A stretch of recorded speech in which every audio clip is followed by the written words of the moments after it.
Que la paix, la miséricorde et les bénédictions d'Allah soient sur vous, mes chers frères et sœurs.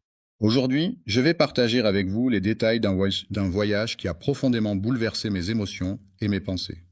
Imaginez un homme qui, par la volonté d'Allah, a été spécialement sélectionné pour accomplir une mission extraordinaire et pleine de sens. Il s'agit de l'histoire de l'humanité, un récit qui commence avec un homme qui, dans un premier temps, ignore complètement son rôle et son importance dans ce vaste récit. Dans un monde en ruine, il y a des individus qui sont constamment assaillis par le doute, qui se posent des questions incessantes et qui luttent en silence contre les épreuves qui se dressent sur leur chemin. Cependant, il est indéniable que cet homme est appelé à jouer un rôle crucial dans l'évolution des événements historiques. Il s'agit de le personnage tant attendu, qui était espéré avec impatience depuis longtemps par les fans, a enfin fait son apparition. L'imam al-Mahdi est une figure largement reconnue et respectée par de nombreuses personnes en raison de sa renommée et de son influence dans la communauté. Mais peu conscient de son voyage intérieur, un voyage mystérieux composé de découvertes surprenantes et de réflexions profondes. Il est fréquent de ressentir des doutes profonds et de se poser des questions sur sa solitude, jusqu'à ce qu'un message vienne éclairer la situation et apporter un peu de réconfort. Un message invisible, caché et mystérieux vient tout bouleverser en arrivant de manière inattendue, défiant la perception de ceux qui ne peuvent le voir.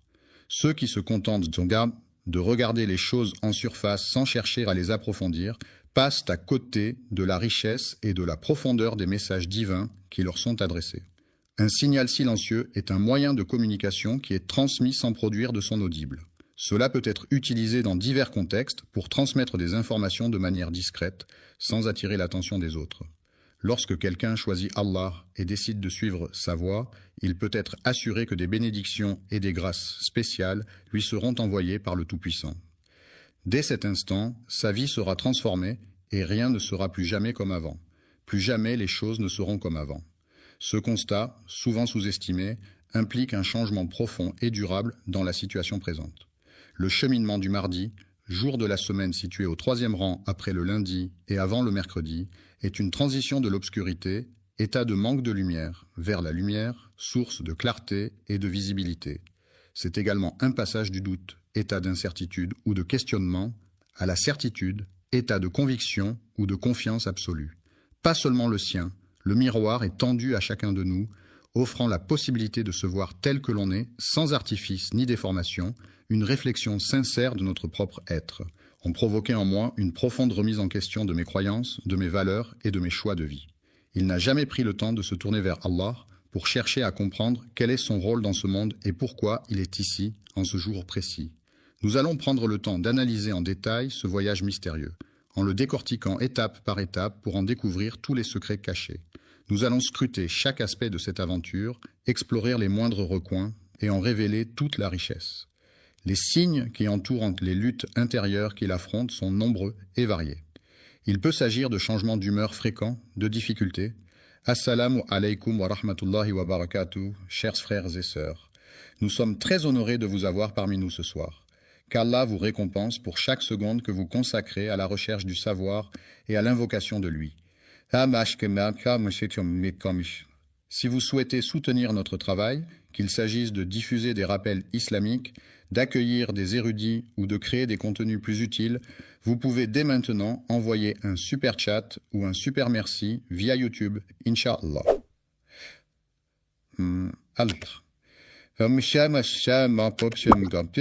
Vos contributions financent directement les efforts de Dawa, la modernisation de nos équipements, l'organisation de futurs événements et nous aident à atteindre davantage de cœurs avec le message de l'islam.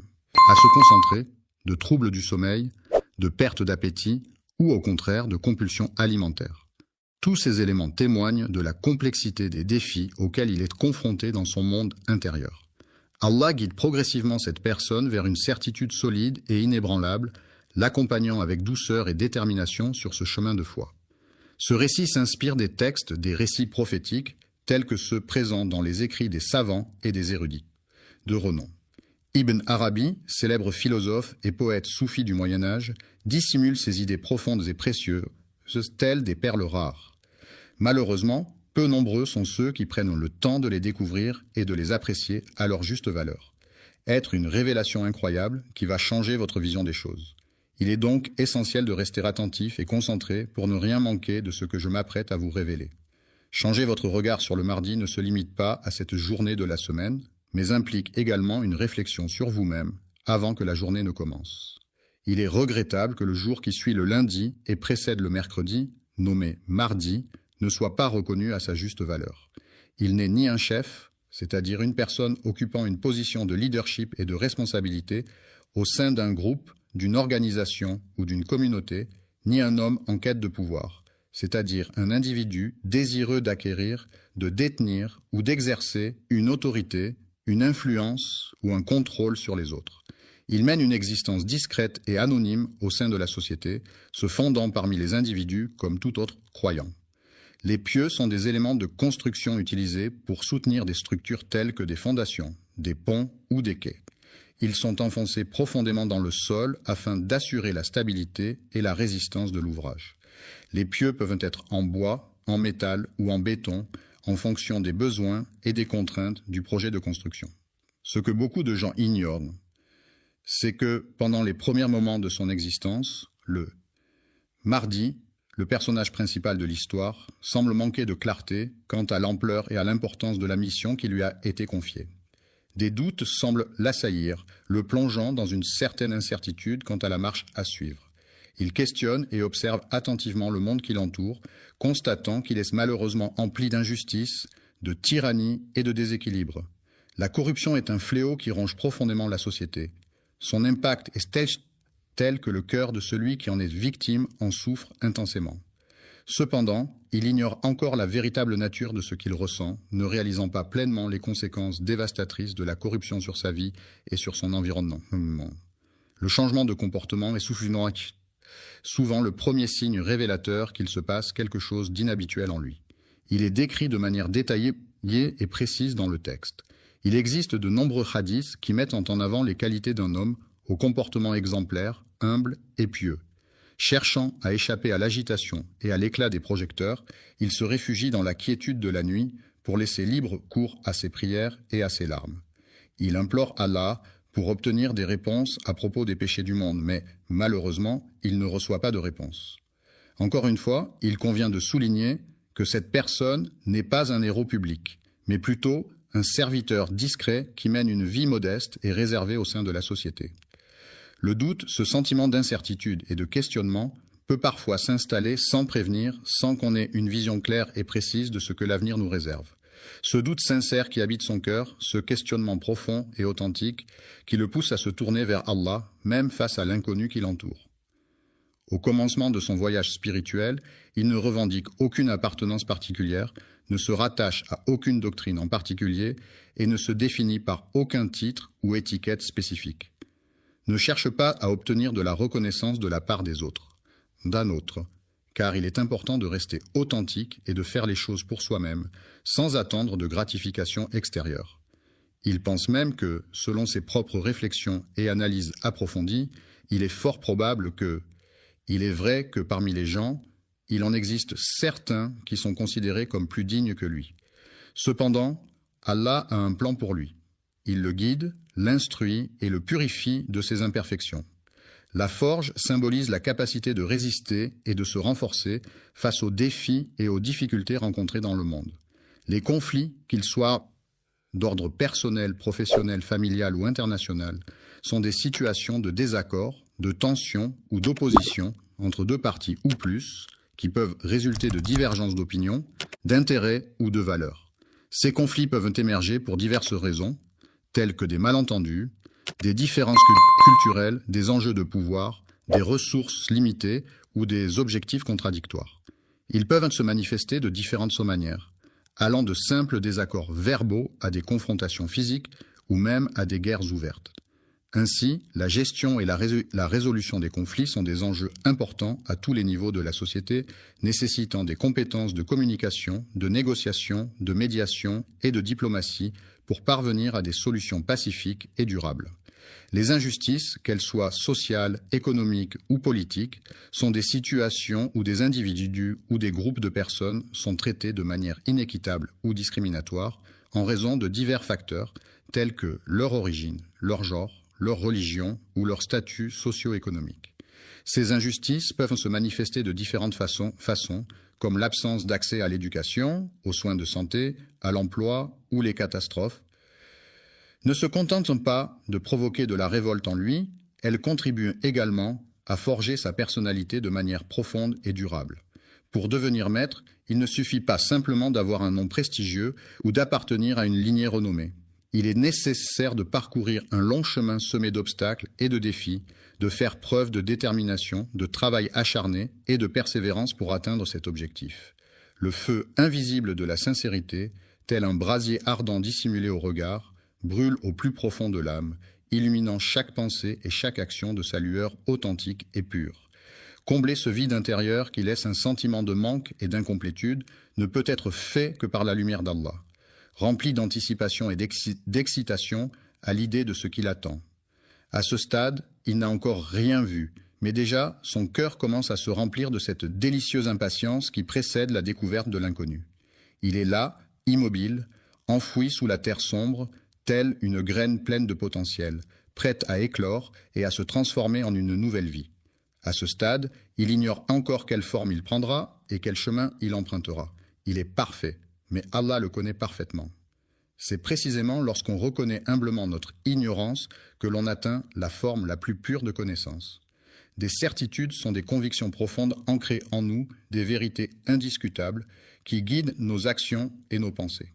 Elles représentent des éléments sur lesquels nous nous appuyons pour avancer dans la vie, des piliers sur lesquels nous construisons notre identité et nos choix. Il commence à remarquer que le monde qui l'entoure subit des changements visibles, que ce soit au niveau de la nature, de l'environnement ou de la société. Des événements troublants se succèdent à une vitesse fulgurante, provoquant des conflits armés dans différentes régions du monde. Dans les terres saintes, les alliances se brisent, la confusion s'installe et il semble que les tyrans prennent le contrôle. Les prix des produits de première nécessité s'envolent sans aucune gêne, mettant ainsi une pression financière supplémentaire sur les ménages. Pendant ce temps, les populations se retrouvent démunies, sans leadership ni direction claire pour les guider à travers ces moments difficiles. Il le voit et prend le temps de l'observer attentivement, ce qui provoque une réaction en lui. On pourrait dire que chaque événement extérieur semble résonner avec une corde invisible, profondément enfouie en nous, réveillant ainsi des émotions et des réactions insoupçonnées. Au plus profond de son être, il éprouve un sentiment de malaise face à ce désordre qui règne autour de lui, comme s'il pressentait qu'il était le prélude à une annonce importante. De plus en plus grand, l'enfant observe avec curiosité et émerveillement le spectacle des mosquées se vidant de leurs fidèles. Pour lui, c'est un moment mystérieux et fascinant, bien qu'il ne comprenne pas encore pleinement ce qui se passe. Leur spiritualité, qui représente leur relation profonde avec le sacré, se manifeste à travers leurs croyances, leurs pratiques religieuses, leurs rituels et leur connexion avec le divin. Il observe attentivement la scène où les oulémas, ces érudits religieux respectés, se séparent en deux groupes distincts, chacun défendant une interprétation différente. En même temps, il perçoit nettement les cris déchirants des opprimés, témoignant de leur souffrance et de leur désespoir. Plus il observe attentivement ce monde en train de s'effondrer, plus il ressent profondément la souffrance des peuples oubliés. Il ressentait une pression intérieure grandissante qui n'était pas simplement liée à de l'ambition, mais à d'autres facteurs également. Ce n'est pas de cela dont nous parlions précédemment. La colère peut être comparée à un appel silencieux, un pressentiment qui se manifeste comme une voix muette à l'intérieur de soi, une émotion intense qui cherche à s'exprimer sans faire de bruit. Il murmure doucement « Prépare-toi ». Mais ce qui le marque le plus, ce ne sont pas seulement les éléments extérieurs et visibles, mais aussi les aspects plus subtils et intangibles qui ont une influence profonde sur lui. Les événements extérieurs, également connus sous le nom de synchronicité, se manifestent comme des coïncidences significatives et mystérieuses qui semblent aller au-delà de simples explications rationnelles.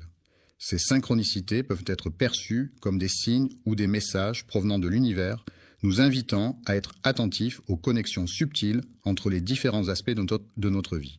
Ces coïncidences étranges ne peuvent être pleinement appréciées et comprises que par un cœur attentif et sensible aux signes subtils de l'univers. Il arrive parfois que cet individu tombe fortuitement sur des versets qu'il lit sans réellement chercher, et pourtant, ces versets semblent étrangement résonner en lui, comme s'ils avaient été spécialement choisis pour lui transmettre un message. Je fais l'expérience de rêves récurrents qui présentent invariablement les mêmes symboles et les mêmes scènes à chaque fois. Il est fasciné par les paroles des anciens, ces textes anciens qu'il a découverts au moment opportun et qui résonnent en lui avec une profonde signification. Cela le pousse à réfléchir profondément sur les raisons pour lesquelles ces signes l'affectent de cette manière. Les événements récents l'ont tellement affecté qu'il commence sérieusement à remettre en question sa propre perception des choses. La perception du monde ne se limite plus à celle d'un simple spectateur des événements. Elle implique désormais une implication active et une prise de conscience de notre rôle et de notre impact sur ce qui se passe autour de nous. Lorsqu'il est choisi pour devenir le témoin d'un dessein, la personne en question se retrouve dans une situation où elle ne saisit pas encore pleinement le rôle qui lui incombe. Le joueur participe activement au jeu, conscient que tout ce qu'il perçoit et expérimente est le fruit de la volonté d'Allah, et il accepte pleinement cette réalité. La conscience le bouscule fortement, le poussant à se poser une autre question qui s'avère être bien plus complexe et profonde. Troublante, je me demande si tout cela était en train de me perturber profondément et de remettre en question mes croyances les plus profondes. Lorsqu'on se prépare, c'est à ce moment que le doute évolue et prend une nouvelle dimension. Il cesse d'être simplement un doute concernant un sujet spécifique. La société peut avoir une influence majeure sur les individus, que ce soit à travers les interactions sociales, les normes culturelles ou les attentes professionnelles. De même, la politique peut également jouer un rôle important dans la vie des citoyens, en influençant les décisions gouvernementales, les droits et les devoirs de chacun. Ainsi, il est tout à fait légitime de ressentir un certain doute ou une certaine remise en question par rapport à soi-même et à sa place dans un environnement social et politique complexe. Se trouve confronté à des doutes et des incertitudes quant à son avenir et à la direction qu'il est censé prendre. Commence à se tourner de plus en plus vers Allah, non pas dans le but de fuir, mais plutôt pour chercher réconfort, guidance et force dans sa foi. Il est important de bien comprendre ce que l'on recherche avant de se lancer dans la recherche elle-même, car une compréhension approfondie du sujet permettra d'optimiser le processus de recherche et d'atteindre plus efficacement l'objectif fixé. Une réponse adéquate et pertinente à une question ou à une situation donnée. Ce qu'il ignore, c'est que cette réponse, se rapproche progressivement de lui sans qu'il en ait conscience. Discrètement, tel un faible rayon de lumière qui apparaît à l'horizon d'un cœur, timidement et doucement, apportant une lueur d'espoir et de chaleur. La nuit avance lentement, plongeant le monde dans l'obscurité. Dans ce calme profond, le sommeil enveloppe chacun de ses doux bras. C'est à ce moment, lorsque la ville entière semble retenir son souffle, que l'aube brisée attend patiemment d'être réveillée, prête à dévoiler ses secrets les plus intimes et profonds. Dans cette situation, l'âme se retrouve dans l'incapacité de s'échapper de ce qui la tourmente, ce qui se produit spécifiquement le mardi. Une crise intérieure silencieuse peut se manifester par un profond mal-être psychologique et émotionnel qui n'est pas exprimé verbalement, mais qui peut être ressenti intensément à l'intérieur de soi, sans que cela soit visible de l'extérieur. Il se trouve au cœur d'une tempête dévastatrice, une tempête invisible pour les autres mais bien réelle pour lui, qui fait rage dans son esprit et dans son cœur, provoquant des tourments et des tumultes intérieurs qu'il doit affronter seul. Chaque jour, le cœur de cette personne est alourdi, non pas par le poids des péchés, mais par celui des responsabilités qu'elle doit assumer. Il n'a pas encore acquis une compréhension approfondie de la situation. Il commence à se poser des questions sur la nature de ses sentiments, se demandant s'il s'agit véritablement d'une forme d'amour ou simplement d'une affection profonde. Il se demande s'il est en train de vivre une simple illusion ou s'il est en train de recevoir quelque chose de réel. Une chose, un objet, un élément ou un élément spécifique. Il rêve plus souvent de rêves immenses qui se distinguent par leur précision, leur puissance et leur profondeur de sens. Des visages inconnus viennent à sa rencontre pour lui parler de différents endroits qu'il n'a jamais eu l'occasion de visiter jusqu'à présent. Il arrive parfois qu'il se retrouve entouré de personnes qu'il ne connaît pas, ce qui peut le mettre mal à l'aise et le pousser à se demander comment il s'est retrouvé dans cette situation inattendue. Il arrive parfois que des individus prêtent allégeance à une cause ou à un groupe sans réellement comprendre les raisons profondes qui les poussent à le faire. Cette situation se répète à chaque réveil, laissant la personne dans l'incompréhension de ses propres motivations. Avec le cœur profondément ému, il ne cherche pas seulement à interpréter les événements, mais il cherche avant tout à les comprendre et à en saisir toute la signification. Il cherche à comprendre les raisons pour lesquelles ses rêves reviennent de manière récurrente, c'est pourquoi il décide de se confier à quelqu'un. Allah pleure de tristesse et de compassion en observant les épreuves et les souffrances endurées par ses créatures sur terre. Je prie Allah de me guider vers la vérité absolue, de m'éclairer de sa lumière divine pour que je puisse discerner clairement le chemin à suivre. Et cette invocation ne surgit pas d'un rituel préétabli ou d'une formule figée, mais elle émerge spontanément, portée par l'émotion et la sincérité du moment. L'âme se trouve seule, sans personne autour d'elle pour comprendre ce qu'elle traverse, et elle-même ne parvient pas à saisir pleinement sa propre expérience. Il se pose des questions sur sa santé mentale, se demandant s'il est en train de perdre la raison ou s'il est simplement en train de traverser une période de confusion. Accompagné et dirigé par une personne expérimentée qui fournit des instructions et des conseils pour atteindre un objectif spécifique.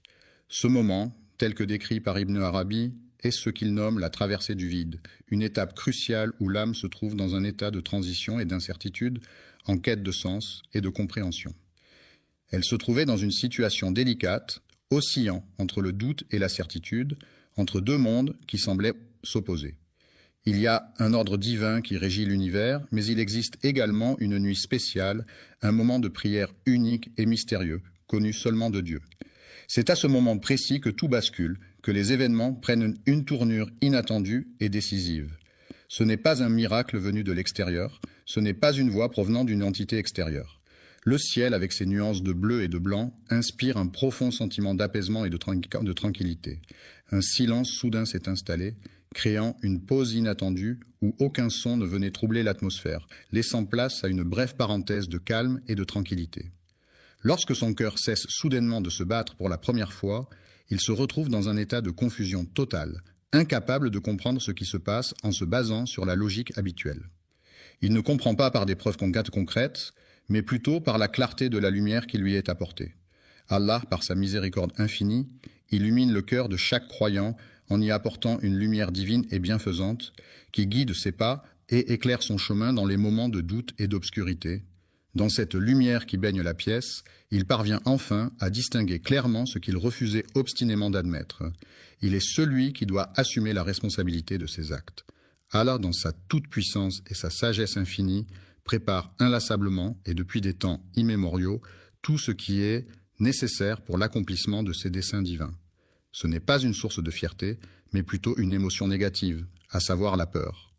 Après cette expérience éprouvante, il a pris conscience que le contrôle de sa propre vie lui échappait désormais, qu'il n'était plus le seul maître à bord de son existence. Le simple croyant se réveille un matin, conscient qu'il aura à se lever, à se laisser guider et à affronter l'oppression qui règne autour de lui, dans le but de rassembler les forces nécessaires pour lutter contre cette injustice.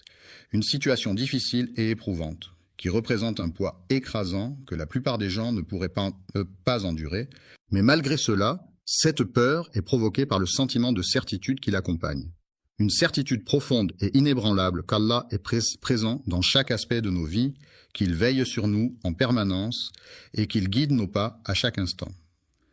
En sa présence, il sait qu'il pourra toujours compter sur une épaule sur laquelle s'appuyer en cas de besoin et qu'il pourra partager ses pensées en toute confiance, sachant qu'il ne sera jamais jugé et que la sincérité sera toujours au cœur de leurs échanges. Cette certitude devient sa force, car, quand Allah choisit un serviteur, il lui accorde sa protection, sa guidance et sa miséricorde, ce qui lui permet de surmonter les épreuves avec confiance et détermination. Il revêt son habit de lumière, le parant de 1000 éclats chatoyants, le rendant ainsi prêt à affronter et supporter des fardeaux que nul autre ne saurait endurer. Le Mahdi, après avoir longtemps douté, a finalement acquis une certitude inébranlable. Ce savoir, solidement ancré en lui, constitue désormais le noyau central de son être. La mission consiste en une tâche ou un objectif spécifique assigné à une personne ou à un groupe qui doit être accompli dans un certain délai et selon des modalités définies. Elle peut impliquer diverses actions, responsabilités et étapes à suivre pour atteindre le but fixé. Lorsque la certitude s'ancre profondément dans son cœur, le Mahdi ne devient pas une simple croyance, mais plutôt une conviction inébranlable qui guide chacun de ses actes et décisions.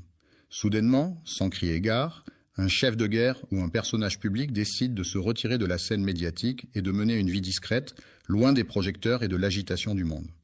Il est conscient que le temps tel qu'il est perçu par Allah diffère de celui des hommes et il demeure patient en attendant le signal attendu, n'est pas facilement accessible ou obtenu. Il patiente avec patience, prenant le temps d'observer attentivement son environnement. Il s'efforce d'apprendre et de se former en silence, sans faire de bruit, afin de mieux assimiler les informations qui lui sont présentées. Entre dans une phase de silence actif, ce moment où il ne ressent plus le besoin de s'exprimer verbalement. Il n'est plus tourmenté par le doute qu'il habitait auparavant et préfère maintenant laisser parler son silence, qui en dit parfois bien plus long que des mots. Dans l'attente stratégique, il est conscient que tous les événements à venir seront minutieusement planifiés et contrôlés par une entité ou une personne spécifique. Allah agit avec calme et sérénité, prenant le temps nécessaire pour chaque chose, sans se laisser emporter par la précipitation ni la confusion. Cette attente, loin d'être une perte de temps, est en réalité une période propice à la réflexion et à la préparation. L'inaction peut être vue comme une période de préparation intense pendant laquelle on réfléchit, on planifie et on se prépare mentalement avant d'agir. Il cherche à renforcer sa connexion spirituelle en pratiquant la méditation, en lisant des textes sacrés et en participant à des rituels religieux. Il prend le temps de réfléchir profondément à ses motivations et à ses objectifs, cherchant à éliminer toute forme d'ambiguïté ou de confusion. Il consacre des heures à approfondir ses connaissances et à se former dans le but d'atteindre une compréhension plus approfondie et plus nuancée des sujets qui l'intéressent. Il passe son temps à lire attentivement les récits des prophètes, des réformateurs et des guides qui l'ont précédé. Il réalise qu'il sera confronté à des défis qui ressemblent fortement à ceux que d'autres ont déjà dû surmonter par le passé. Les grands serviteurs d'Allah, tels que Moussa face à Pharaon et Ibrahim face aux défis, ont montré un courage et une détermination inébranlables dans leur mission de transmettre le message divin malgré les obstacles et les épreuves auxquelles ils ont été confrontés. L'adoration des idoles, telle que Mohammed, qui se trouvait confronté à une société entièrement immergée dans cette pratique. L'ignorance est un état de manque de connaissances ou d'informations sur un sujet particulier. Dans cette situation de manque de préparation, il arrive fréquemment qu'un message caché lui soit transmis de manière récurrente. Avertissement subtil qui résonne comme un écho lointain, à peine perceptible, mais néanmoins présent, comme un murmure porté par le vent. Les paroles des savants du passé, telles que celles d'Ibn Arabi, philosophe et mystique musulman andalou du XIIe siècle, sont riches en sagesse, en profondeur et en réflexion métaphysique. Ibn Arabi a laissé derrière lui un héritage intellectuel important, caractérisé par sa vision holistique de l'existence, sa poésie mystique et ses interprétations ésotériques des enseignements islamiques. Ses écrits ont influencé de nombreux penseurs et ont continué à susciter des débats. Dans ses écrits profonds, l'auteur évoque de manière réfléchie et approfondie un sujet qui le préoccupe et qui suscite en lui une réflexion intense et complexe. Un principe fondamental est un concept ou une règle de base qui sert de fondement à une théorie, une pratique ou un système. Il représente une idée essentielle et incontournable qui guide la réflexion ou l'action dans un domaine spécifique. Celui qui est sélectionné et favorisé par Allah, selon sa volonté et ses desseins divins, aura la chance et le privilège de bénéficier de ses grâces et de sa protection. Initialement endommagé, l'objet a été ensuite réparé et remis en état selon les normes en vigueur. Le modèle divin, faisant référence à une entité ou à un être considéré comme parfait, idéal et d'une nature supérieure, est souvent utilisé pour symboliser la perfection et servir de guide moral ou spirituel dans diverses cultures et religions à travers le monde. Il lui rappelle avec insistance et de manière répétée que la tâche qu'elle doit accomplir est essentielle pour la réussite du projet en cours. La guidance n'est pas réservée à une élite ou à un groupe restreint de personnes, mais elle est accessible à tous ceux qui en ressentent le besoin. La responsabilité incombe à la personne spécifiquement désignée pour cette tâche. Allah doit être prêt à perdre tout ce qu'il possède, que ce soit des biens matériels, des êtres chers ou tout ce qui lui est cher et précieux.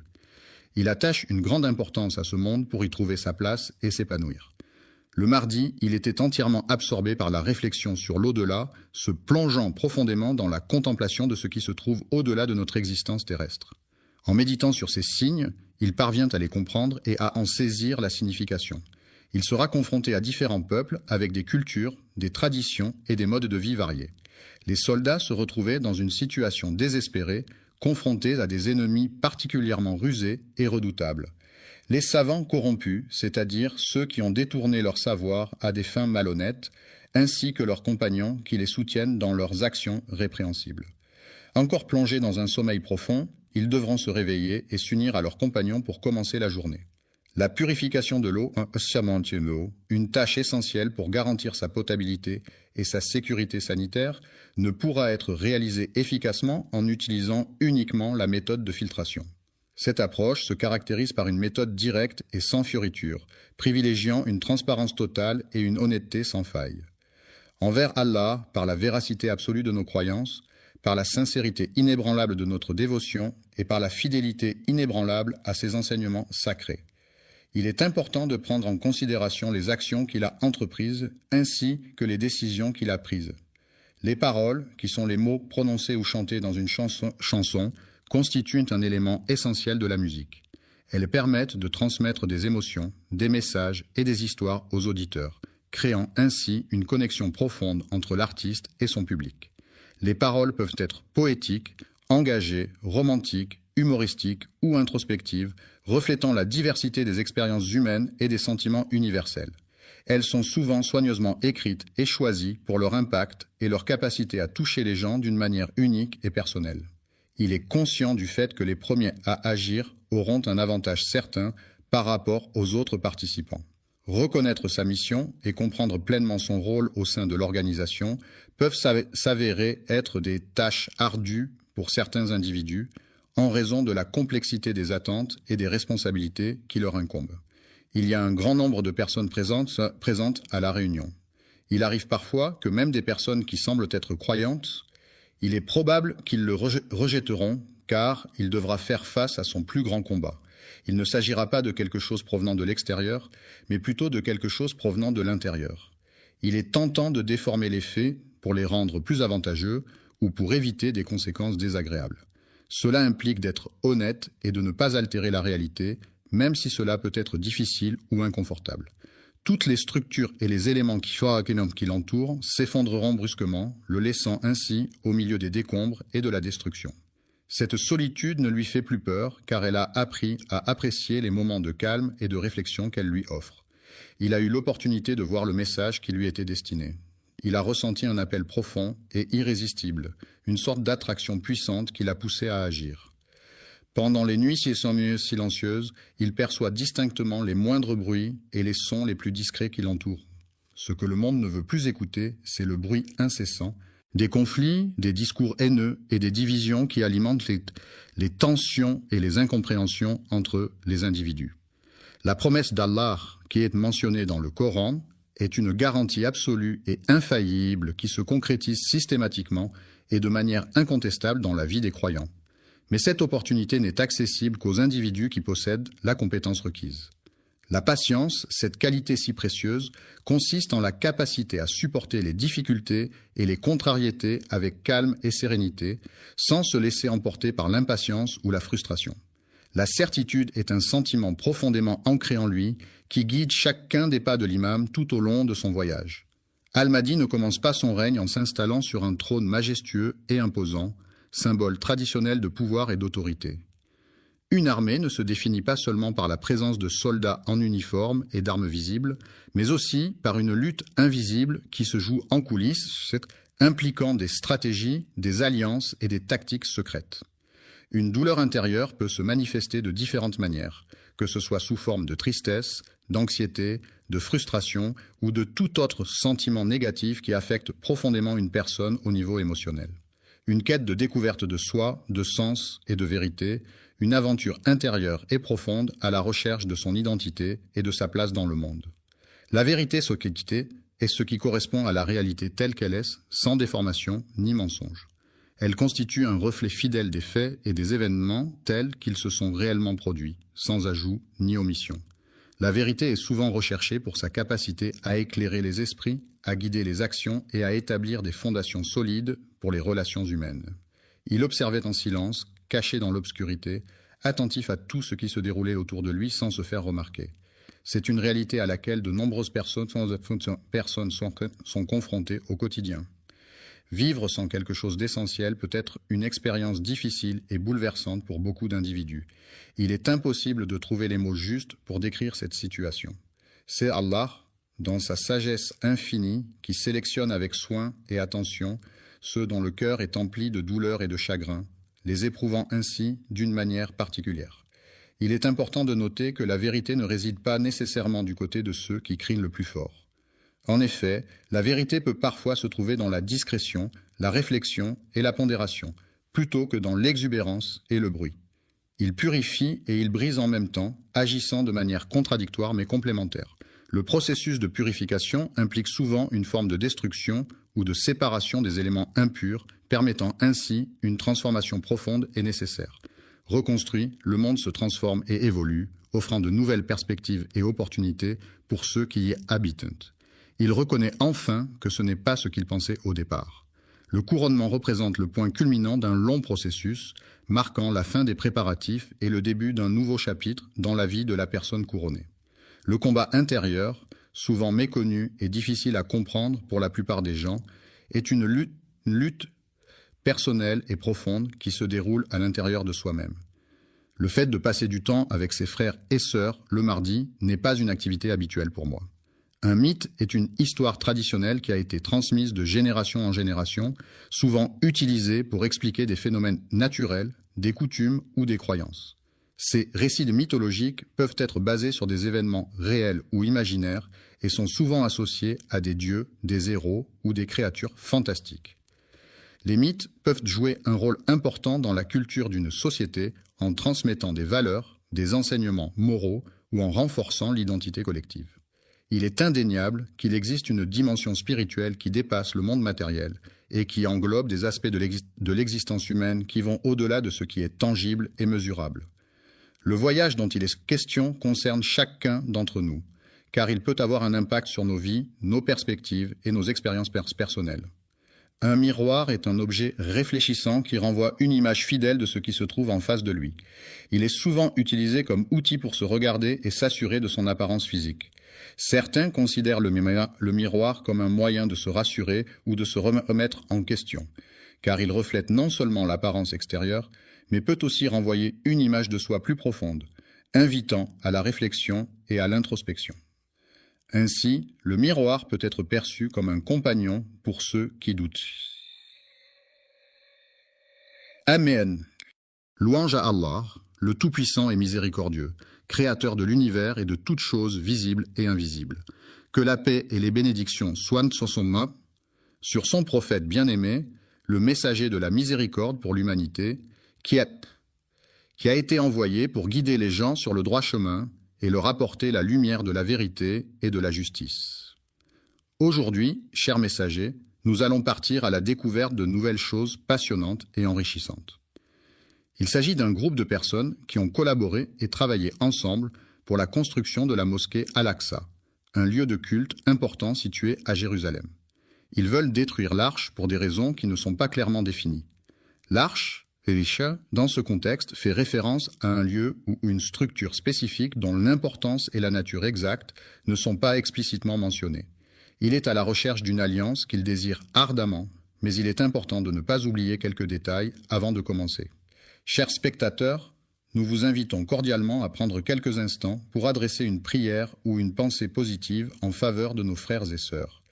Les habitants de Jérusalem se sentent opprimés en raison de diverses pressions politiques, sociales et économiques qui pèsent sur la ville depuis de nombreuses années, dans ces années.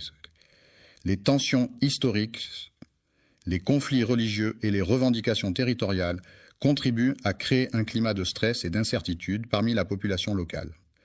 L'article pour demander la protection et la guidance divine, ainsi que la paix intérieure et la force pour faire face aux défis du quotidien. Cette vidéo représente le strict minimum que nous pouvons faire pour répondre aux attentes de notre public et maintenir notre présence en ligne. Ce que nous pouvons faire pour obtenir l'acceptation d'Allah, c'est implorer sa miséricorde et sa clémence, l'invoquer avec sincérité et dévotion, multiplier les actes d'adoration et de bienfaisance, suivre les enseignements du prophète Mohammed, que la paix et les bénédictions d'Allah soient sur lui, et chercher à améliorer constamment notre comportement et nos actions pour gagner son agrément. Les actions que nous entreprenons et les invocations que nous formulons. La mosquée Al-Aqsa est l'un des lieux les plus sacrés de l'islam, situé à Jérusalem, en Palestine. C'est le 3e lieu saint de l'islam après la Mecque et Médine. La mosquée Al-Aqsa est un symbole de la foi musulmane et de l'importance de Jérusalem dans l'histoire religieuse. La première direction de prière vers laquelle les musulmans se tournaient au tout début de l'islam, avant que la Qibla ne soit changée pour la Kaaba à la Mecque, était Jérusalem. Cela faisait partie des premières pratiques religieuses instaurées par le prophète Mohammed et ses compagnons. Les débuts de l'islam ont vu les premiers musulmans pratiquer leur foi sans encore recevoir l'ordre d'Allah de se tourner vers la Qibla. La Kaaba est également connue sous le nom de la mosquée sacrée de la Mecque. C'est un lieu de culte central pour les musulmans du monde entier vers lequel ils se tournent lors de leurs prières quotidiennes. L'islam est considéré comme le lieu béni où les anges descendent du ciel pour transmettre les messages divins. C'est également l'endroit où les prophètes, choisis par Dieu, ont prié et reçu des révélations pour guider et enseigner les croyants. Le prophète Mohammed, que la paix et les bénédictions de Dieu soient sur lui, a vécu un événement extraordinaire et miraculeux, connu sous le nom d'Isra et Miraj. Il a été transporté de la Mecque à Jérusalem lors de l'Isra, où il a effectué un voyage nocturne, et ensuite il a été élevé aux cieux lors du Miraj, où il a rencontré plusieurs prophètes et a reçu les commandements de la prière. Un voyage nocturne est un déplacement effectué pendant la nuit, lorsque la lumière du jour a disparu et que l'obscurité règne. C'est une expérience particulière qui peut offrir des sensations différentes par rapport à un voyage diurne, avec des paysages souvent transformés par la nuit et une atmosphère plus calme et mystérieuse. Le Saint-Coran est le livre sacré de l'islam révélé par Allah au prophète Mohammed, que la paix et les bénédictions, assalamu alaykum et rahmatullah, et barakatuh, mes chers frères et sœurs, qu'Allah vous bénisse tous. Avant de commencer, je tiens à vous informer que le super chat est activé sur cette vidéo. Si vous vous sentez inspiré par le message ou si vous souhaitez soutenir la chaîne et nous aider à diffuser les paroles de l'islam à travers le monde, n'hésitez pas à utiliser la fonction de super chat pendant la diffusion en direct. Chaque contribution nous aide à poursuivre ce travail de la dawa, Inch'Allah. Soit sur son prophète bien-aimé, le messager de la miséricorde pour l'humanité, qui a été envoyé pour guider les gens sur le droit chemin et leur apporter la lumière de la vérité et de la justice. Aujourd'hui, chers messagers, nous allons partir à la découverte de nouvelles choses passionnantes et enrichissantes. Il s'agit d'un groupe de personnes qui ont collaboré et travaillé ensemble pour la construction de la mosquée Al-Aqsa, un lieu de culte important situé à Jérusalem. Ils veulent détruire l'arche pour des raisons qui ne sont pas clairement définies.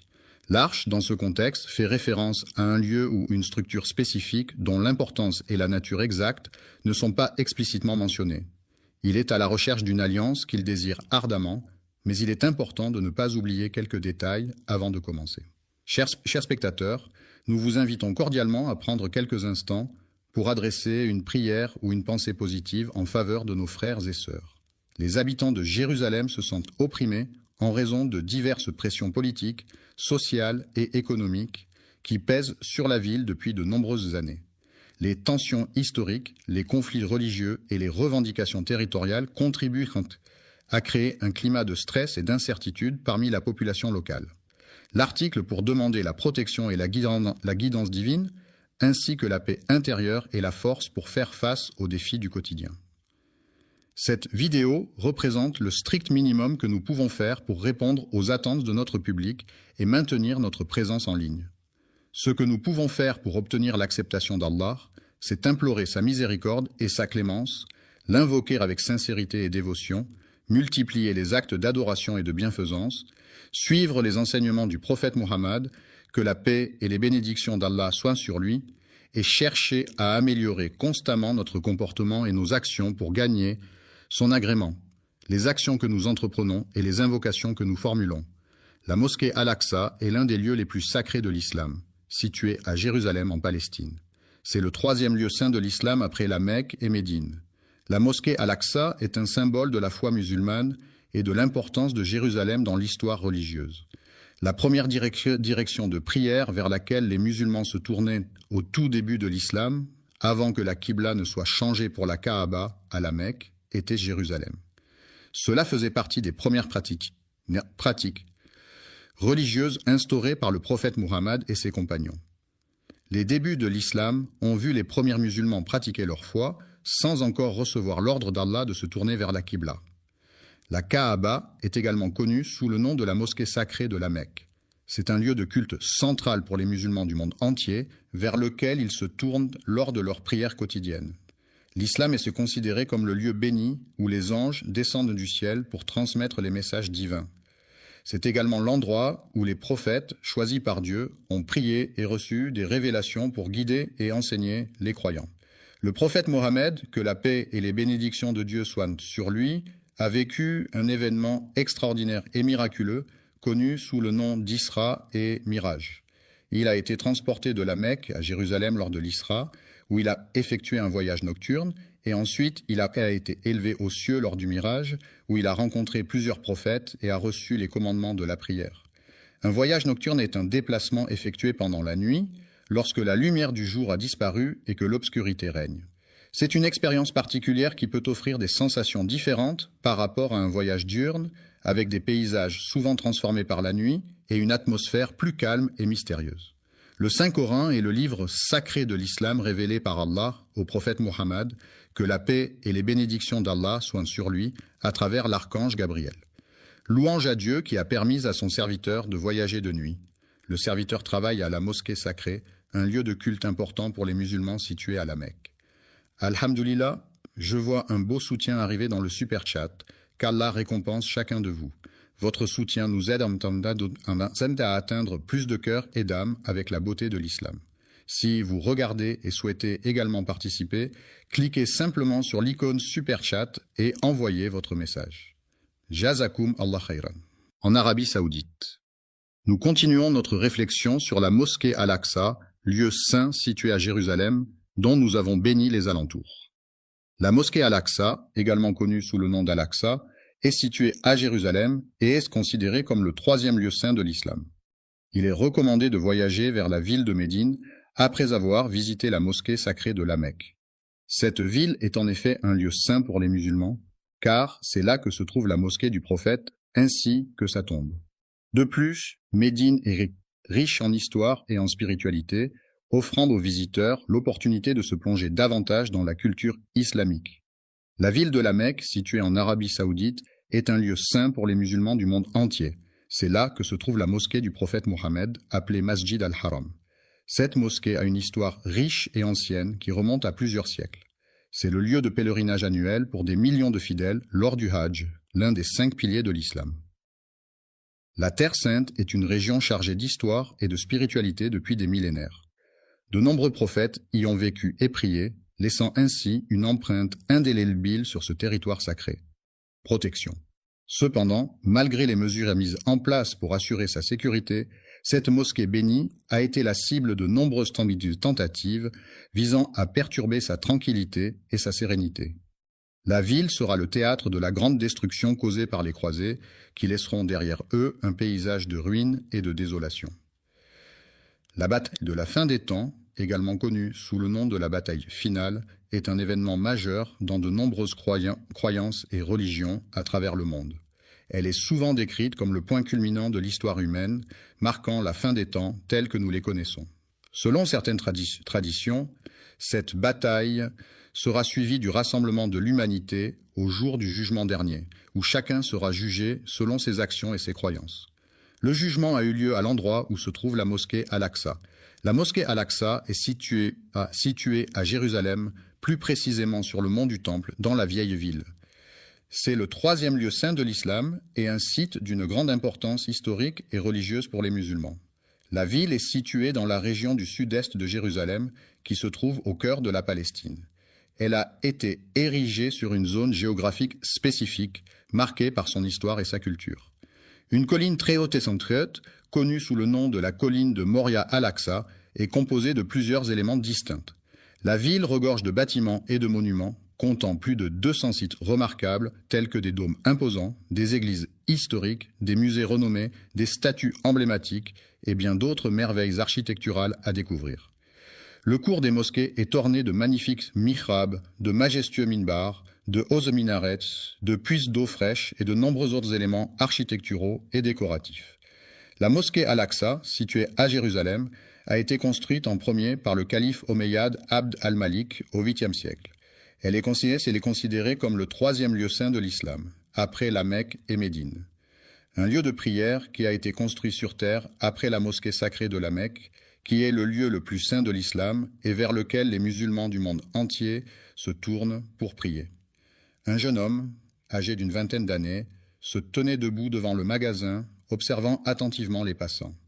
Le prophète a exprimé une parole pleine de sagesse et de guidance dans un hadith rapporté par l'un de ses compagnons fidèles. Abou est un artiste talentueux qui excelle dans le domaine de la musique, où il déploie tout son savoir-faire et sa passion pour offrir des créations uniques et captivantes à son public. La musique est un art universel qui se manifeste à travers une combinaison de sons organisés de manière harmonieuse, rythmée et mélodieuse. Elle peut évoquer des émotions, des souvenirs, des sensations et des pensées, et elle est présente dans toutes les cultures à travers le monde, jouant un rôle important dans la vie quotidienne des individus. J'ai demandé au messager d'Allah une question importante concernant un sujet. Avant de terminer, je tiens à remercier tous ceux qui ont soutenu via Super Chat aujourd'hui, qu'Allah accepte votre sadaqa et bénisse votre risque. N'oubliez pas d'aimer, de partager et de vous abonner si vous avez trouvé cette vidéo bénéfique. Et si vous souhaitez soutenir le contenu futur, Super Chat est toujours disponible pendant nos sessions en direct. Gardez-nous dans vos doigts et jusqu'à la prochaine fois. Assalamu alaikum wa rahmatullahi wa barakatuh. Religieux qui me préoccupait. La première mosquée jamais construite sur terre est la mosquée sacrée à la Mecque. C'est en effet le lieu saint le plus ancien de l'islam, où les musulmans se rendent en pèlerinage pour accomplir le Hajj. J'ai posé une question, puis il a répondu en me disant qu'il se rendait à la mosquée. Le hadith a été rapporté par l'imam al-Bukhari dans son recueil de hadiths authentiques, ainsi que par l'imam Muslim dans son Sahih, qui sont parmi les recueils les plus fiables et les plus respectés dans la tradition islamique. Quelle est la période entre la fin de la Renaissance, marquée par des événements tels que la mort de Léonard de Vinci en 1519, et le début du siècle des Lumières, caractérisée par l'émergence de mouvements intellectuels et philosophiques au XVIIIe siècle en Europe? La construction de la Kaaba, ce lieu saint situé à la Mecque, a été ordonnée par le prophète Ibrahim, Abraham et son fils Ismaël selon les croyances musulmanes. Ce monument a une grande importance dans l'islam car il est considéré comme la maison de Dieu sur terre et est au cœur du pèlerinage annuel, le Hajj. Il s'est écoulé une période de 40 ans entre les deux événements, peu importe l'endroit où tu te trouves lorsque l'heure de la prière arrive. Viens prier, car tout autour de toi, la terre entière s'offre comme un lieu de culte où tu peux te recueillir et te connecter spirituellement. La mosquée Al-Aqsa, située à Jérusalem, est l'une des plus anciennes mosquées du monde. Certains historiens affirment que sa construction remonte au 8e siècle, ce qui en fait un lieu de culte d'une grande importance historique et religieuse. C'est la communauté des Jébusiens, habitants de la région depuis plusieurs générations, qui a entrepris la construction du mur sud bien avant la naissance de la personne en question. L'islam, cette religion monothéiste fondée au 7e siècle par le prophète Mahomet, a profondément marqué l'histoire de Jérusalem. En effet, les premiers habitants de cette ville étaient des peuples anciens qui pratiquaient déjà des formes de spiritualité et de culte bien avant l'avènement de l'islam. Ce sont les habitants de la région qui ont construit la ville avant l'arrivée du prophète Ibrahim, que la paix soit sur lui. Abraham, le prophète bien-aimé d'Allah, a accompli ses prières avec une ferveur sincère et profonde dans cette magnifique mosquée. Il a prié pour le bien-être et la guidance de son fils bien-aimé Ismaël, ainsi que pour son autre fils Isaac, que la paix soit sur eux. Le petit-fils, c'est-à-dire le fils du fils ou de la fille d'une personne, est un membre de la famille qui occupe une place particulière. Il est généralement le descendant direct d'un grand-parent et est souvent choyé et aimé par ses grands-parents. Le lien qui unit un grand-parent à son petit-fils est souvent très fort et empreint de tendresse et de complicité. Yacoub, que la paix soit sur lui, a également vécu dans cet endroit. Le contrôle de Jérusalem, ça a été transféré à plusieurs reprises au cours de l'histoire.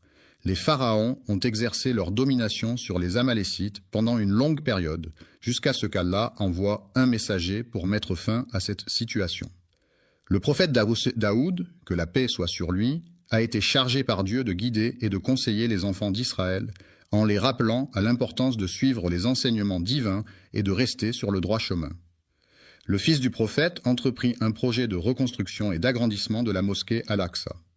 Souliman, que la paix soit sur lui, a hérité du trône de son père, le roi David, ainsi que de la sagesse et de la richesse qui accompagnaient cette responsabilité. Après avoir reçu une prophétie, il a entrepris de réhabiliter la mosquée Al-Aqsa, transformant ainsi ce lieu en un endroit de culte plus accueillant et propice à la prière pour les fidèles de la communauté.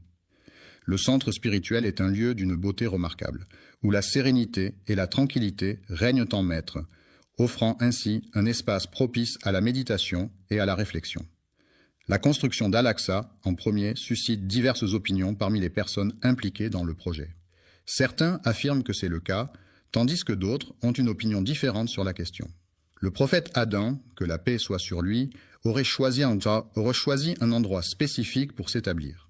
Il s'est écoulé 40 années depuis le moment où Ibn Ham a reçu l'ordre d'Allah de poser les fondations de la Kaaba. Dans son livre intitulé At-Tidjan, Rahima relate que, selon les Écritures, Allah a donné l'ordre à Adam de se rendre à un endroit spécifique. Jérusalem est une ville historique et symbolique pour de nombreuses religions, notamment le judaïsme, le christianisme et l'islam. C'est dans cette ville que le calife Omeyyad Abd al-Malik décida de construire la mosquée Al-Aqsa, un lieu saint pour les musulmans. C'est là que le prophète Mahomet accomplit des actes importants, marquant ainsi l'importance de Jérusalem dans l'histoire de l'islam. Certains pensent que la Kaaba est un lieu sacré vénéré par de nombreux fidèles à travers le monde, tandis que d'autres affirment que plusieurs prophètes ont joué un rôle important dans sa construction et son histoire. Après la création d'Adam, que la paix soit sur lui, son fils Vès a été choisi pour transmettre le message divin. Ensuite, la lignée prophétique a été transmise à travers les générations, passant par Noé, puis Abraham, que la paix soit sur eux. Je suis désolé, mais je ne comprends pas votre demande. Pouvez-vous reformuler votre phrase ou poser une question plus précise? Enfin, selon certains historiens, il est suggéré que ce sont les anges eux-mêmes qui pourraient être à l'origine de cet événement. Certains pensent que ce sont les musulmans qui ont construit la mosquée Al-Aqsa. Cependant, une autre opinion affirme que d'autres groupes ont également participé à sa construction. C'est le prophète Ibrahim, que la paix soit sur lui, qui a supervisé la construction de la mosquée Al-Aqsa en se basant sur les instructions divines qui lui ont été données.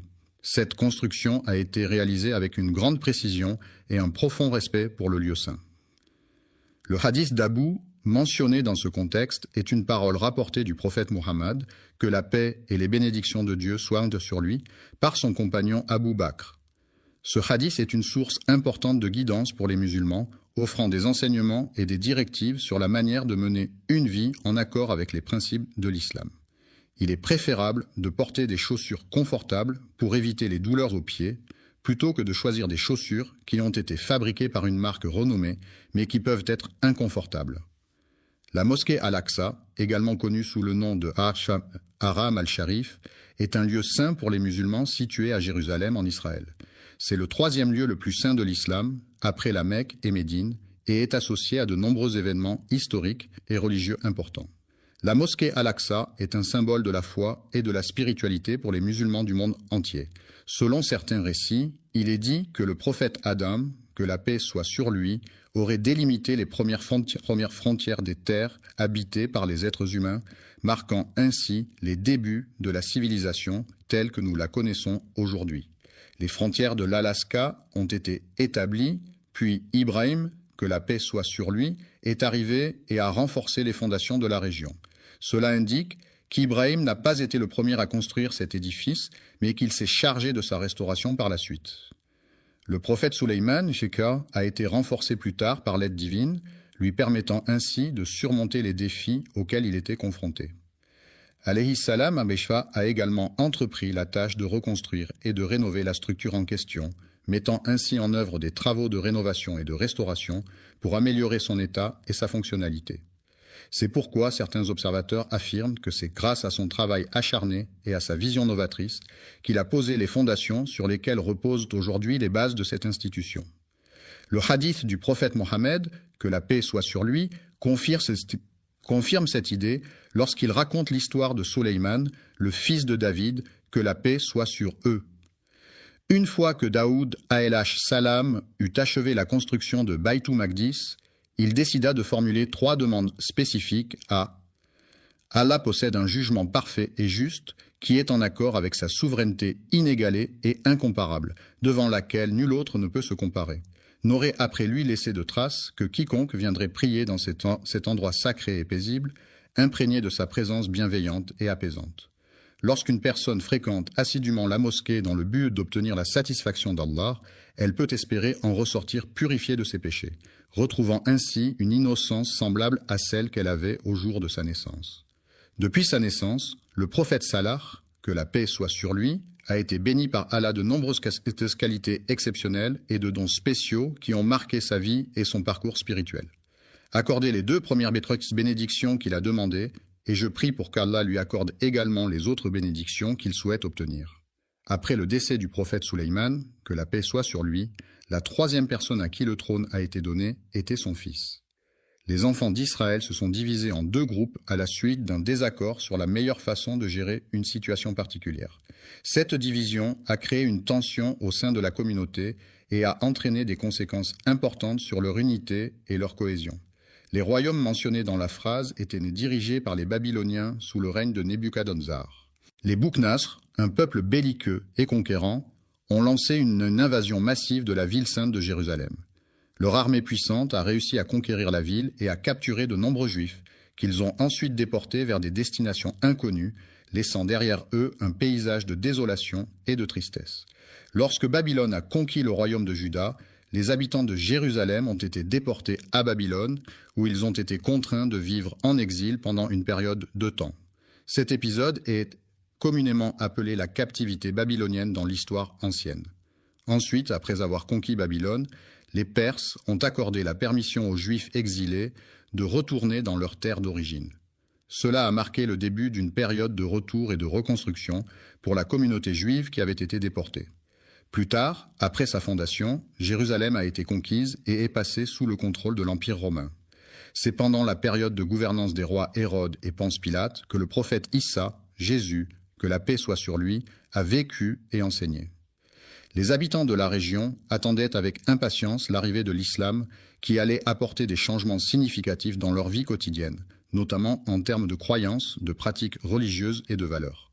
De plus, ils aspiraient à la libération de leur peuple de l'oppression et de l'injustice qui sévissaient depuis trop longtemps. Après l'avènement de l'islam, les musulmans de la région d'Al-Andalus ont entrepris la conquête de Jérusalem, une ville sainte pour les 3 grandes religions monothéistes que sont le judaïsme, le christianisme et l'islam. Cette conquête a marqué un tournant majeur dans l'histoire de la région, avec des implications politiques, religieuses et culturelles profondes. Le califat de Ouar ibn al-Attab, qui était le successeur du prophète Mohammed dans la gouvernance de la communauté musulmane, prit la décision de la restauration de la mosquée Al-Aqsa, qui a été laissée à l'abandon pendant des siècles, est un projet majeur qui vise à redonner à ce lieu de culte toute sa splendeur et sa fonctionnalité. Ce processus de restauration implique non seulement la rénovation des structures physiques de la mosquée, mais aussi la préservation de son histoire et de sa signification culturelle et religieuse. Tout au long de l'histoire, le bâtiment principal a été le cœur névralgique de l'ensemble du site, accueillant divers événements, cérémonies et activités essentielles à la vie de la communauté. La prière à la mosquée Al-Aqsa et à la mosquée Al-Qibli, sous le règne du calife Omeyyade Muawiyya Ayyer, était un acte de dévotion important pour les fidèles de l'époque. Ces lieux saints revêtaient une grande importance spirituelle et symbolique, et les croyants affluaient en grand nombre pour y accomplir leurs prières, exprimant ainsi leur attachement à leur foi et à leur communauté religieuse. Abifian a pris la décision de restaurer entièrement sa maison, la reconstruisant en utilisant des matériaux solides tels que la pierre. Ce projet de rénovation a été réalisé avec soin et minutie, dans le but de redonner à la maison son éclat d'antan. Le règne du calife Abd al-Malik ibn Marwan a été marqué par une phase de rénovation d'une ampleur sans précédent. Durant cette période, de nombreux projets de construction et de réaménagement ont été entrepris dans tout le califat, témoignant de la volonté du calife de moderniser et d'embellir les villes sous son autorité. Il a été décidé de construire le dôme du rocher à proximité de la mosquée Al-Aqsa. Cet édifice, également appelé Qubbat as-Sakra, a été érigé sur l'esplanade des mosquées à Jérusalem. Une question cruciale se pose. Pourquoi est-ce qu'ils veulent détruire? Quels sont les motifs qui les poussent à vouloir causer une telle destruction? La mosquée Al-Aqsa, également connue sous le nom de Haram al-Sharif, est un lieu saint pour les musulmans situé à Jérusalem en Palestine. C'est le troisième lieu le plus saint de l'islam, après la Mecque et Médine. La mosquée Al-Aqsa est un symbole de l'histoire et de la spiritualité islamique, et elle est un lieu de prière et de rassemblement pour les fidèles du monde entier. Allah nous a déjà mis en garde contre les manigances des Juifs qui cherchent à semer la corruption dans le monde. Il est important de rester vigilant et de ne pas tomber dans leurs pièges, car leur objectif est de semer le chaos et la discorde. Dans le Coran, Allah mentionne qu'il a établi des décrets pour les enfants d'Israël, comme il est écrit dans le livre saint. Il est fort probable que vous rencontriez la corruption sur Terre à plusieurs reprises, car il s'agit malheureusement d'un phénomène récurrent qui peut se manifester de différentes manières et à différents moments de votre vie. Les personnes qui élèvent le Coran avec un orgueil excessif révèlent en réalité leur nature profonde et leur manque d'humilité. Leur complot est un plan, élaboré et soigneusement conçu, dans lequel ils excellent en utilisant la ruse et la manipulation pour parvenir à leur fin. Le mensonge est un acte qui consiste à déformer la vérité dans le but de tromper autrui. En semant le mensonge, on crée un climat de méfiance et d'incertitude qui peut mener à la corruption et à l'injustice. En effet, lorsque les individus sont induits en erreur par des mensonges, ils peuvent prendre des décisions préjudiciables pour eux-mêmes ou pour autrui. De plus, le mensonge peut détourner les gens du chemin de la vérité et de l'intégrité, les éloignant ainsi de valeurs essentielles à une société juste et équilibrée. Ils attisent les conflits et les guerres au nom d'Allah, contribuant ainsi à propager les péchés et les discordes parmi les gens. Les perversions sont des comportements sexuels considérés comme déviants par rapport aux normes sociales et culturelles en vigueur. Elles peuvent se manifester de différentes manières, telles que des fantasmes sexuels atypiques, des pratiques sexuelles non conventionnelles ou des attirances pour des objets inanimés. Ces comportements peuvent être source de souffrance pour la personne qui en est affectée, ainsi que pour son entourage. Les individus en question ont commis l'acte de mettre fin à la vie des prophètes, en plus de les avoir diffamés et rejetés. Les mécréants ont exprimé leur hostilité envers les anges d'Allah, ces êtres célestes purs et dévoués, chargés de transmettre les messages divins et d'exécuter les commandements du Créateur de l'univers. Afin d'éviter de tomber dans les pièges qui pourraient nous être tendus, il est essentiel de rester constamment vigilant et sur nos gardes. Il est important de chercher à comprendre les véritables intentions des individus, car celles-ci peuvent en révéler leur objectif ultime, qui pourrait être de causer des dommages ou de détruire quelque chose. Alexa et ses fidèles ont décidé de bâtir un temple en l'honneur de leur divinité, affirmant ainsi leur engagement envers leur foi et leur dogme religieux. Central et non négociable signifie que cet élément est fondamental, essentiel, et qu'il ne peut en aucun cas être remis en question ou discuté. Cela implique que cette caractéristique est primordiale et qu'elle doit être respectée sans exception. Ils ne sont venus en Palestine que pour une seule raison, à savoir pour assister à la cérémonie de mariage de leur cousin éloigné. Ils occupent cette terre pour la simple raison qu'ils ont un projet à réaliser. Le projet en question a complètement anéanti tous les espoirs de voir un jour la paix s'installer durablement. La coexistence pacifique entre les différentes communautés religieuses est une valeur fondamentale à préserver. Cependant, il semblerait que certains individus aient des intentions bien plus sinistres. En effet, il semblerait que leur véritable dessein soit de détruire la mosquée Al-Aqsa, un lieu de culte d'une grande importance pour de nombreux fidèles, afin d'y construire quelque chose de nouveau à la place. Ils ont construit leur prétendu temple sur des ruines. Cependant, il est important de se demander ce que le mot « temple » signifie réellement. Le temple, qui est un lieu de culte et de prière, revêt une importance majeure dans la croyance juive. Il est considéré comme un lieu saint où les fidèles se rassemblent pour adorer et se connecter avec Dieu selon les enseignements de leur religion. Le mot « temple » désigne un édifice de grande taille généralement consacrés à des pratiques religieuses ou spirituelles, où les fidèles se réunissent pour prier, méditer ou célébrer des rituels en l'honneur de divinités ou de forces supérieures. Pour désigner tout lieu de culte, qu'il s'agisse d'une église, d'une mosquée, d'un temple ou de toute autre structure dédiée à la pratique religieuse, mais en prenant en compte le contexte où la croyance a été altérée, déformée ou manipulée. Des personnes de confession juive, c'est-à-dire des individus appartenant à la religion juive, qui est l'une des plus anciennes religions monothéistes au monde et qui a une histoire riche et complexe. Le temple est un lieu de culte et de prière où les fidèles se rassemblent pour vénérer la divinité à laquelle il est dédié. Il s'agit d'un édifice religieux souvent richement décoré, symbolisant la présence de la divinité et servant de point de rencontre entre les croyants et le sacré. Le temple revêt donc une grande importance dans de nombreuses traditions religieuses à travers le monde, et il est souvent considéré comme un lieu sacré où les rituels et les cérémonies sont célébrés. La maison de l'Éternel, également connue sous le nom de la maison de Dieu, est un lieu de culte et de prière où les fidèles se rassemblent pour vénérer et adorer le Seigneur. C'est un endroit sacré et symbolique où la spiritualité et la foi se manifestent à travers les rituels religieux et les cérémonies qui y sont célébrées. Des documents historiques authentiques et fiables apportent des preuves irréfutables concernant la véracité des faits liés au prophète Sulayman, que la paix soit sur lui. La mosquée Al-Aqsa a été soigneusement construite par Ibrahim, que la paix soit sur lui, en mettant un soin particulier dans son architecture. La cathédrale était majestueuse et magnifique avec ses hautes tours gothiques, ses vitraux colorés et ses sculptures détaillées. Cependant, certains individus de confession juive, qui se sont égarés dans leurs croyances, ont malheureusement propagé des mensonges et des fausses informations à son sujet. Ils ont attribué cette construction à leur temple, dédié au dieu de la prospérité et de la fertilité, un lieu de culte important pour la communauté locale où les fidèles se rassemblent régulièrement pour prier et célébrer des rituels traditionnels.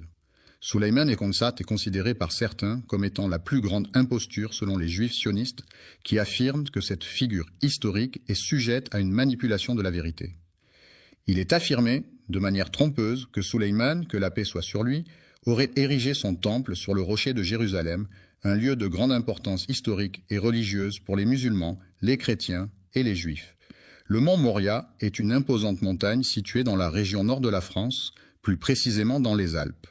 Cette montagne majestueuse s'élève à une altitude de 684 mètres et offre un panorama à couper le souffle sur les vallées environnantes. Connu pour sa beauté naturelle et sa richesse en biodiversité, le mont Moria est un lieu prisé des randonneurs et des amoureux de la nature en quête de dépaysement et d'aventure. Ce mont correspond à l'emplacement actuel de la mosquée Al-Aqsa, un lieu de culte important pour les musulmans situé à Jérusalem. La mosquée Al-Aqsa est le troisième lieu saint de l'islam et est associé à des événements historiques et religieux significatifs. Le dôme du rocher, situé à Jérusalem, est souvent appelé à tort le mont du Temple par certaines personnes. Il est dit que le seul vestige restant de leur temple imposant et majestueux serait un mur chargé d'histoire et de spiritualité, connu sous le nom de mur des lamentations. Il est prévu que nous partions en vacances en Arabie Saoudite. Ils ont complètement altéré la vérité en modifiant de manière délibérée et trompeuse les faits initiaux. Selon l'histoire, il est affirmé que la construction du temple de Salomon a été un projet d'une grande envergure nécessitant des années de planification, de travail acharné et de compétences architecturales exceptionnelles. La domination de l'empire babylonien a perduré pendant plus de 3 siècles, jusqu'à ce que le roi Nabuchodonosor II prenne le pouvoir. Après la destruction de Babylone, il est essentiel de rechercher et de documenter avec précision les faits historiques afin de retracer de manière authentique et fidèle les événements qui ont eu lieu dans cette cité antique de Mésopotamie. Le premier édifice construit dans cette région était une petite maison en pierre, située au bord de la rivière, entourée de quelques arbres fruitiers et d'un jardin potager soigneusement entretenu par les habitants du village. Le site d'Al-Aqsa a été restauré à plusieurs reprises au fil du temps afin de préserver son histoire et sa valeur patrimoniale. Ces restaurations ont permis de maintenir l'intégrité du site et de le rendre accessible au public pour les générations futures. Après Ibrahim, que la paix soit sur lui, plusieurs prophètes ont prié dans la grotte d'Al-Aqsa, y compris Zacharia, que la paix soit sur lui. Salam à Yahya, que la paix soit sur lui. salam à Issa ibn Maryam, que la paix soit sur lui, et salam même à notre prophète. Mohammed, que la paix soit sur lui, est considéré par les musulmans comme le dernier prophète envoyé par Dieu pour transmettre sa parole et guider l'humanité. Les héritiers du prophète Sulayman, que la paix soit sur lui, se distinguent des Juifs égarés par leur attachement aux enseignements divins et leur fidélité à la voie tracée par ce noble prophète. Les habitants de la cité de Tamud, à qui Allah a envoyé le prophète Sulayman, que la paix soit sur lui, n'ont malheureusement pas reconnu sa véritable mission prophétique. Au lieu de le considérer comme un messager divin, ils l'ont minimisé à un simple sorcier ou magicien, ignorant ainsi la grandeur de son message et de sa mission. Un roi, dans le but de promouvoir et de légitimer son idéologie, a délibérément altéré les faits historiques à son avantage. Le sionisme est un mouvement politique et idéologique qui prône l'établissement et le soutien d'un État juif en Israël, considéré comme le foyer national du peuple juif. Ce mouvement a émergé à la fin du XIXe siècle en réponse aux persécutions et discriminations subies par les Juifs en Europe. Sulayman, paix soit sur lui, a entrepris la construction de la mosquée Al-Aqsa dans le seul but de créer un lieu dédié à l'adoration exclusive d'Allah, où les fidèles pourraient se rassembler pour prier et se rapprocher de leur Créateur. L'adoration pure d'Allah, qui consiste à reconnaître et à vénérer uniquement le Créateur de l'univers, est en opposition totale avec ce que les Juifs considèrent comme une imposture, c'est-à-dire des croyances ou des pratiques qui ne sont pas en accord avec la pureté de l'adoration divine. Le prophète Sulayman, que la paix soit sur lui, a construit le temple d'Al-Aqsa dans le but spécifique de le consacrer à l'adoration exclusive d'Allah. D'Allah le très miséricordieux et le très clément. L'unicité de Dieu est un concept fondamental dans de nombreuses religions monothéistes, telles que le christianisme, l'islam et le judaïsme. Il s'agit de la croyance en un seul Dieu, suprême et indivisible, qui est à l'origine de toute création et qui détient un pouvoir absolu sur l'univers. Cette unicité divine est souvent associée à des attributs, tels que l'omnipotence.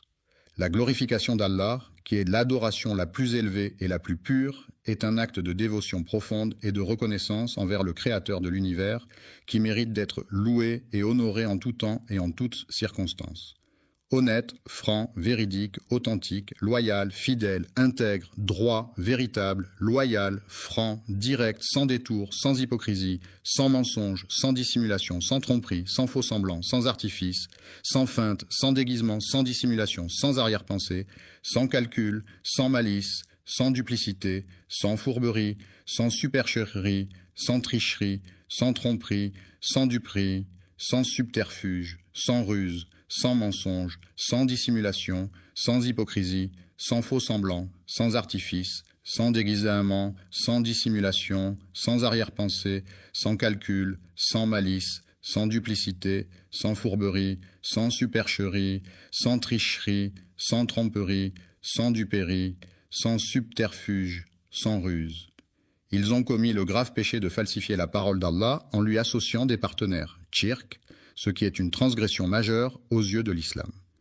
L'associationnisme est une théorie psychologique qui postule que les idées se forment par association d'éléments simples pour créer des concepts plus complexes.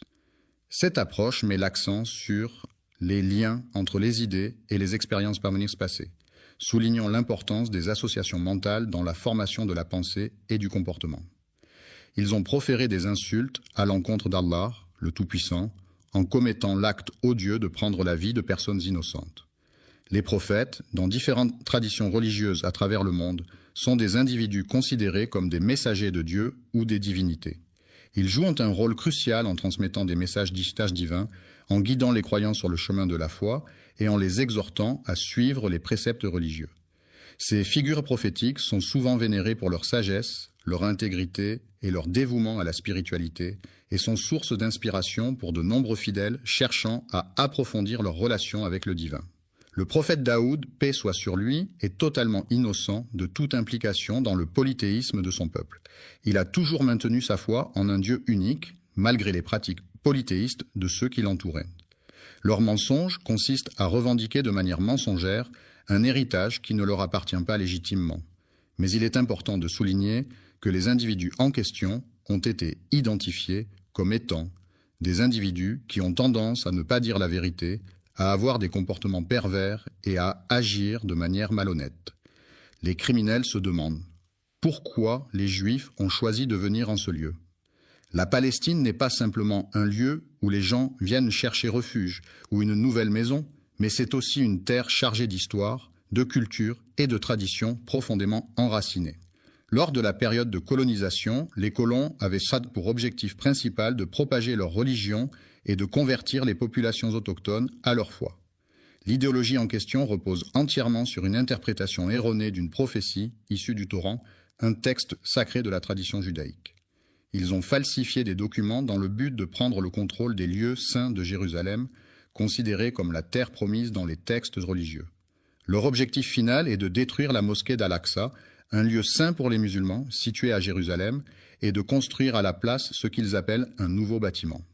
Selon leurs croyances, l'accomplissement de cette mission est perçu comme un moyen de garantir le salut et la protection des Juifs, conformément à la volonté d'Allah à leur égard. Il est nécessaire de mettre en place une stratégie efficace pour anéantir complètement leurs croyances dans le temple, en s'assurant de démanteler chaque pilier de leur foi et en mettant en place des mesures pour éviter les conflits qui pourraient nous amener à nous entretuer, car la protection de soi et de nos proches est une priorité essentielle. Les frères se battent contre leur mal, comme tu le sais déjà. Ô Allah, je te prie de les anéantir complètement, de les réduire à néant et de les éliminer de manière totale et définitive. La bénédiction est présente sur terre, dans les profondeurs de la mer et même dans les vastes étendues du ciel. Que la paix soit sur notre prophète signifie que nous souhaitons que la tranquillité, la sécurité et la bénédiction divine accompagnent et protègent le prophète.